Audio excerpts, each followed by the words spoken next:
employment barriers and challenges that people face in relation to getting paid employment when you have a disability, and just about sharing some of my experiences. And it's also a sort of platform for what I will be doing with Michael, who I believe did a Tuesday Talks slot the other week.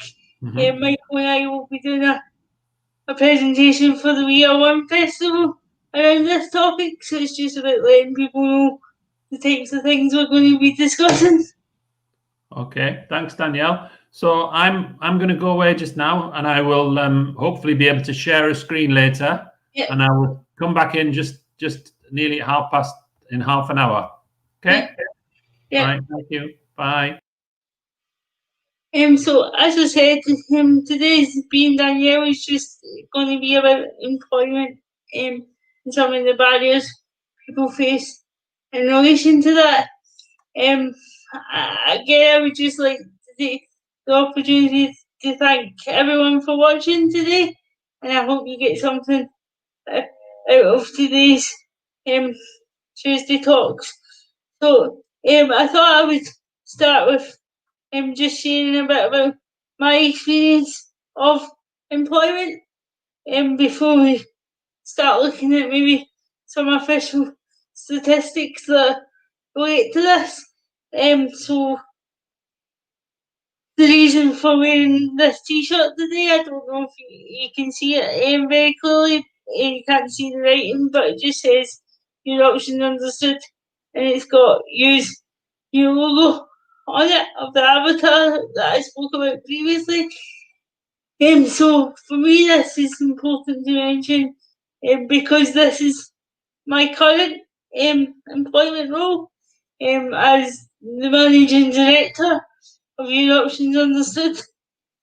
Prior to this, I had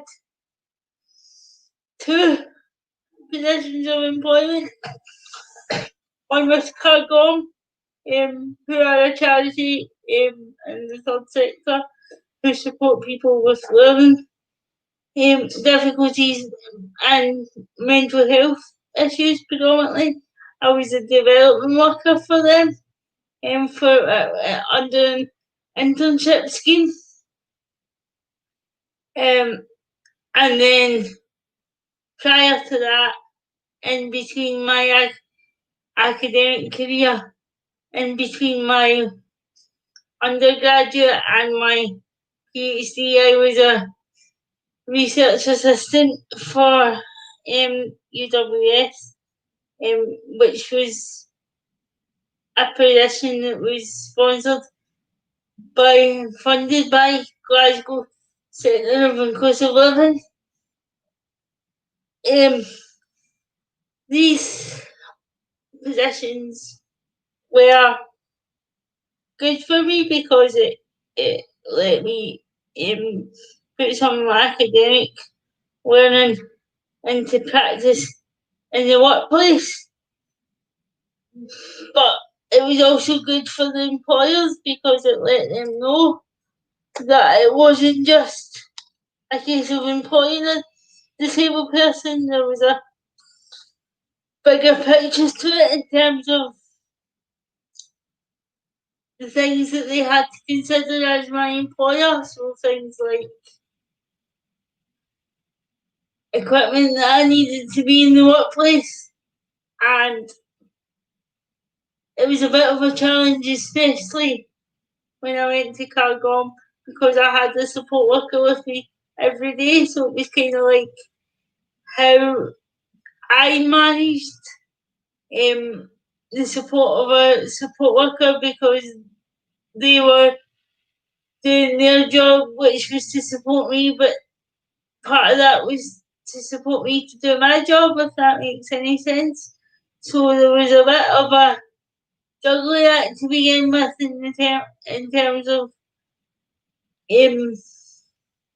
knowing where the boundaries, I suppose, could be, and about the. I know it was a different type of support for the support workers who supported me through that, but was a bit about actually helping them understand that they were in the workplace to support me to do a job. But once that sort of was ironed out, it was pretty straightforward. And the support that I receive now and then to be in the workplace and to fulfill my job is funded through Access to Work,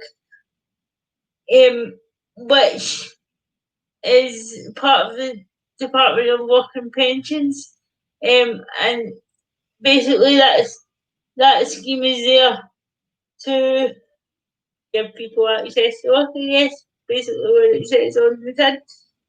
So this could be anything like funding support to be in the workplace, travel expenses, any equipment people need, they can fund an interpreter, anything that people need to be in the workplace, and it should be tailored and individualised, and have that person-centered approach to be the funding the support that people need to be in the workplace and to fulfil the job role. Access to Work used to be based in Glasgow around the time I was working for UWS, so at that time somebody came into the workplace and assessed what I needed. Now it's slightly more difficult because they are based in London, and it's about how one of the challenges is about how you explain to somebody who's never met you before about what support you need to be in the workplace. But one of the, and added to that, when you phone them, you can get somebody different each time you phone. So it's about, a challenge can be about explaining it to every person who you might speak to, rather than have an allocated person. You do have an allocated person once you get onto an advisor's caseload, but if you then need to phone back 6 months later for something to be changed or updated, the risk is that you then have to explain to somebody new, which is a challenge I've been faced with quite frequently in relation to Access to Work. But having said that, I'll go on later to talk about how they've responded to the COVID-19 pandemic and how this potentially should make a difference, a positive difference, at that to disabled people who need access to work support. As I said, myself and my colleague Michael will be talking about this as part of the We Are One Festival during the week of the 14th of September. And I'm sure Michael wouldn't mind me sharing that he also has CP, and he does various pieces of work around journalism, and during our talk as part of the We Are One Festival, we both be sharing some of the challenges that we faced in terms of employment, and I'll share some of this with you now. So one of the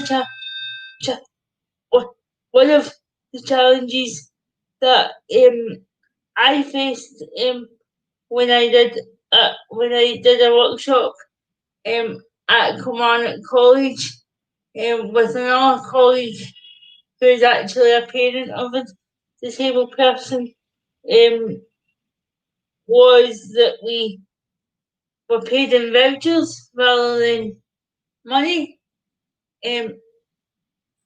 For me, this was a difficult one because I know there are projects around disability that tend to take that approach, but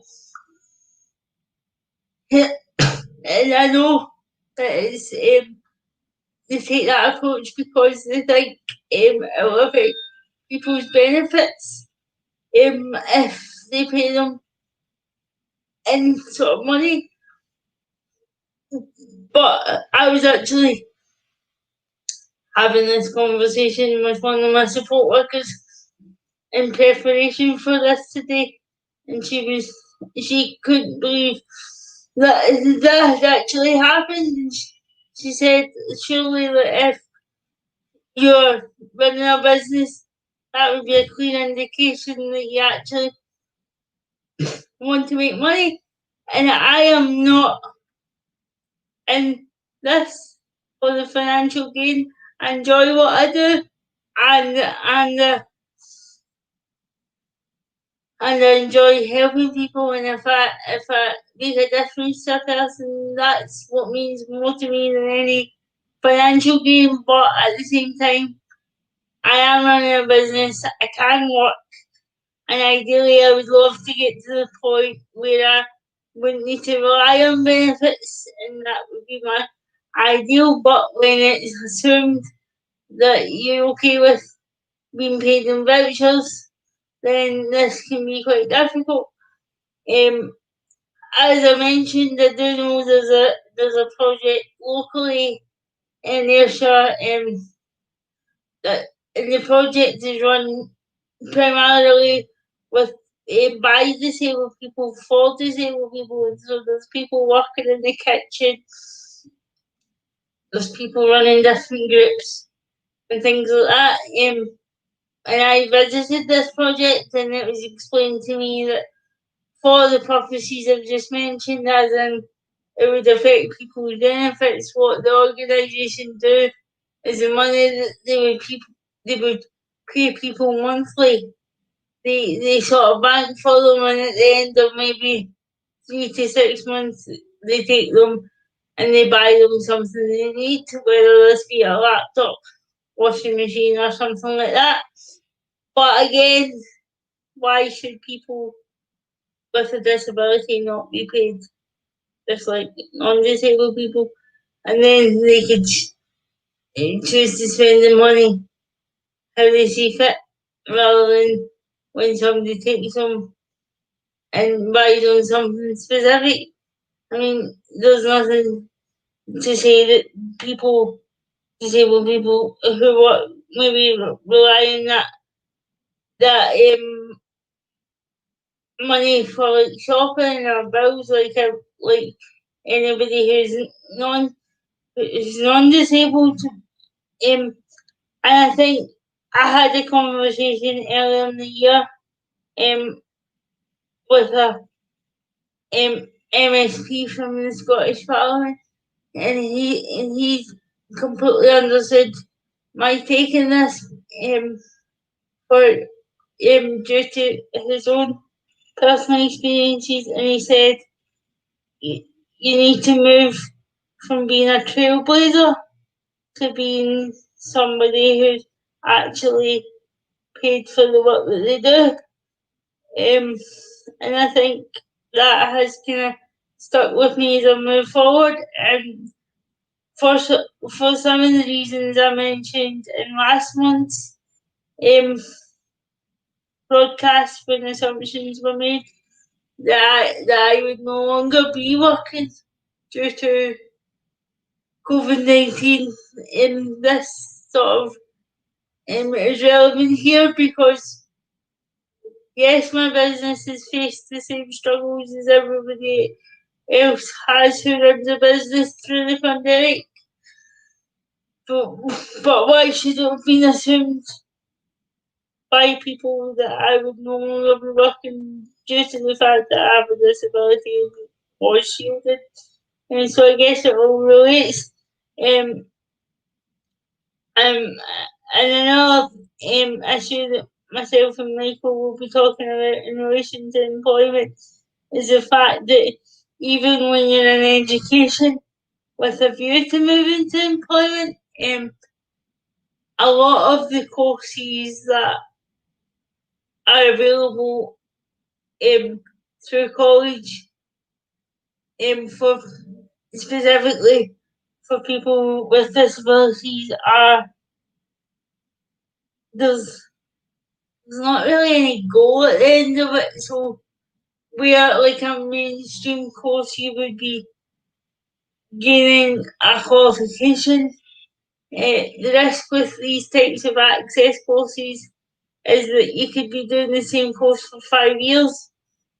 And what myself and Michael will understand that the viewpoint of these kind of courses, if you are able to work with a disability, then these types of courses aren't really going to get you to where you want to be. And for me, the worry is that people can be doing the same course for 5 years, and whilst this is being good to give them a purpose for their daily routine or whatever, the danger is that they look back in 5 years and they're still doing the same course. So really, what purpose is that actually giving people? So I think for me that was one of the dangers, and I know that Michael had a bit of a challenge explaining this when he was moving through college.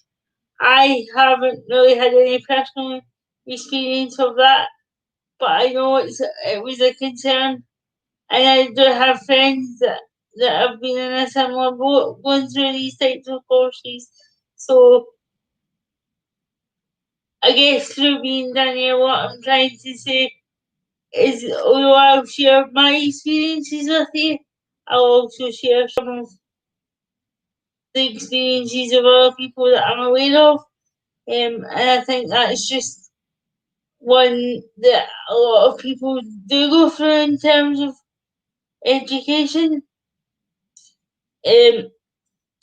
But I think now I'll look at some of the statistics that have been published by the Scottish Government and the UK Government in terms of employment for disabled people. So if Keith would be kind enough to share the slides, hopefully you'll be able to see these, and we can talk through them.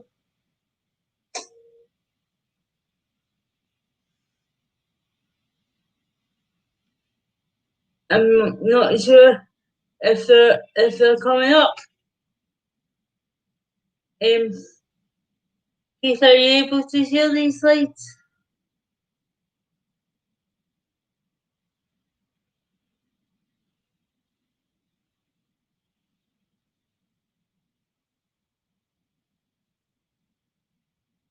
We're having a wee bit of difficulty maybe sharing these slides.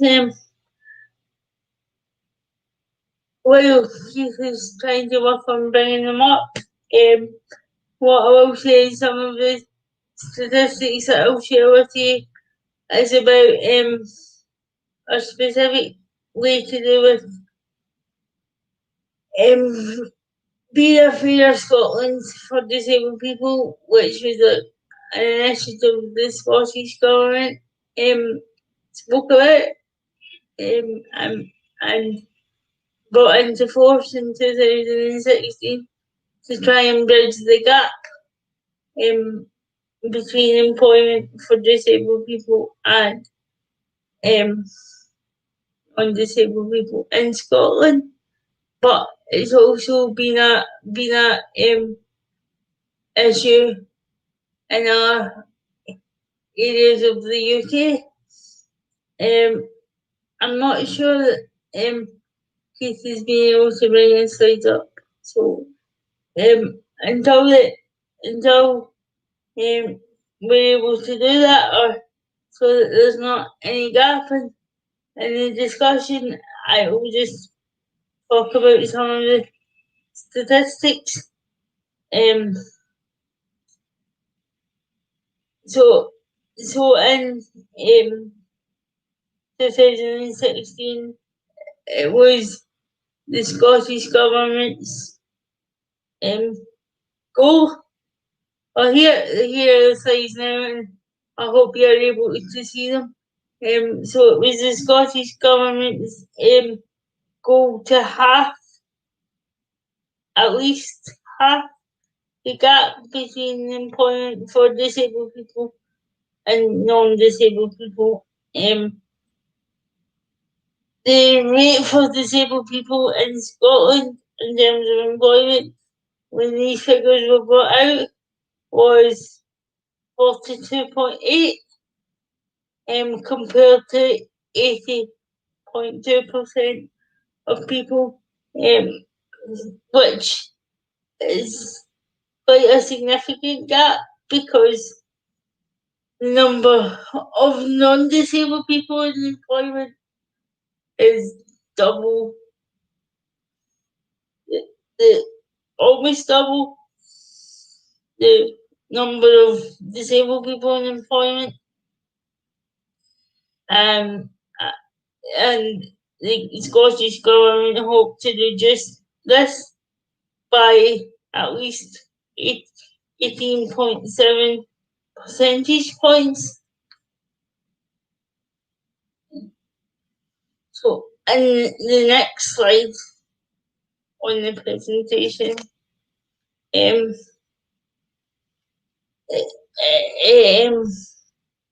talks about the figures specifically for people with a learning difficulty, and it talks about different areas of the UK. So in England, the figures showed that there was only 6% of people with a learning difficulty in paid work, and this was even less in Scotland at 4.2%. In Wales, it was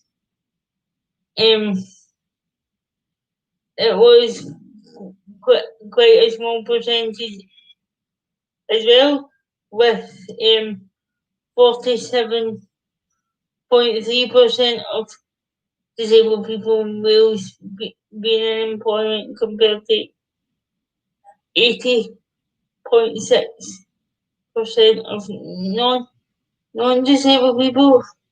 I think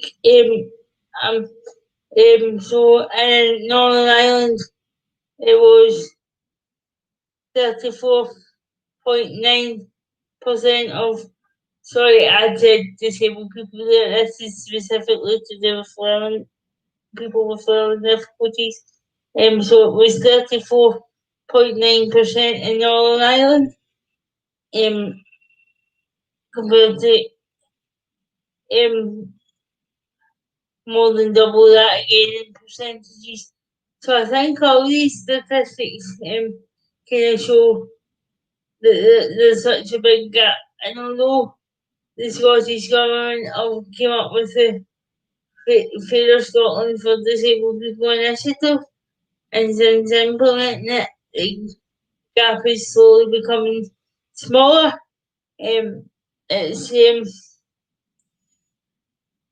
It's apparent that that people with disabilities are on an equal path in terms of employment between themselves and non-disabled people, and I think sometimes the voluntary sector is thought to be a good sort of alternative to work, and yet it gives people a purpose, and yet you might undertake that with a view to gaining experience and skills to then later move on to employment. And all that's really great, but if somebody wants to move into paid employment, from my perspective, as a disabled person, then they should be given the same rights and opportunities to do this. and it shouldn't just be assumed that people will give up their time and expertise for nothing. Sometimes that's been a challenge I faced again when people say, "Will you do this?" and me being me, and the fact that I want to get the message out there, and change things for disabled people and be part of changing the narrative. I agree to do it, but they're not paid for it, and I think sometimes when you agree to do it once, it's just assumed that you do it again and again. And I think what I've learned is it's about making it clear, but that where the boundaries lie in terms of payment. But for a lot of disabled people, these assumptions are just made and it gets carried on like that for the longer term. And I think it's just people need to be aware that organisations and businesses need to be aware that disabled people have so much they could bring to a paid employment role, just like non-disabled people. In the last couple of slides there, I mentioned before about my experience of access to work, and I recently contacted them again,